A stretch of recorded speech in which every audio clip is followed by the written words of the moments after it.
Alors voilà pourquoi je vous ai dit que pour moi, il y a 3 causes principales qui te permettent de préserver ta foi. La première des choses, fréquente les mosquées.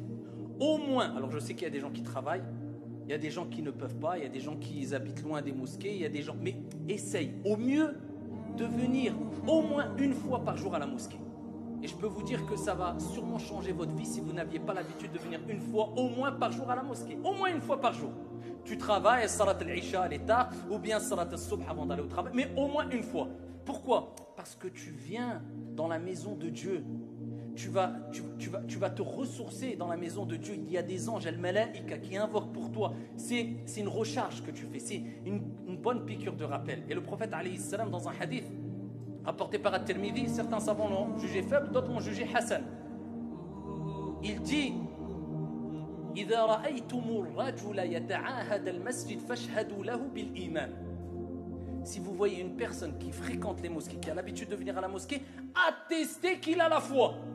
Et tu vas voir que ça peut changer ta vie d'un point de vue spirituel si tu fréquentes au moins une fois par jour. Et pour les sœurs, bien sûr c'est plus compliqué souvent pour elles, etc. Ce n'est pas obligatoire pour elles de venir, mais au moins on leur dit le Jumu'ah. Au moins que les sœurs viennent au moins au Jumu'ah, participer à la Jumu'ah, cette prière qui est pleine de barakat, de bénédictions, afin d'écouter un rappel. Si Allah a voulu qu'on ait un rappel par semaine, c'est qu'il sait que l'être humain a besoin d'au moins ça. Au moins un petit rappel, une piqûre de rappel dans la semaine. Parce que toute la semaine, on est noyé dans la recherche de l'argent, les projets, ce qui est noble. Les projets, construire les responsabilités familiales, etc., etc. Il faut cette piqûre, il faut se déconnecter un peu. Au moins une fois par semaine. Deuxième des causes, c'est ad-du'a. Le prophète, alayhi salatu wassalam, il nous dit la foi s'use, s'abîme dans le cœur comme s'abîme le vêtement. Demandez à Allah, fas'alullah an yujaddida al-iman fi qulubikum. Demandez à Allah de renouveler la foi dans vos cœurs. Ça c'est un des meilleurs remèdes. C'est simple. Tu dis Allahumma jaddidi al-iman fi qalbi. Ou en français, oh Allah, renouvelle la foi dans mon cœur. Une fois par jour. Allez, prends ça comme une ordonnance. Minimum.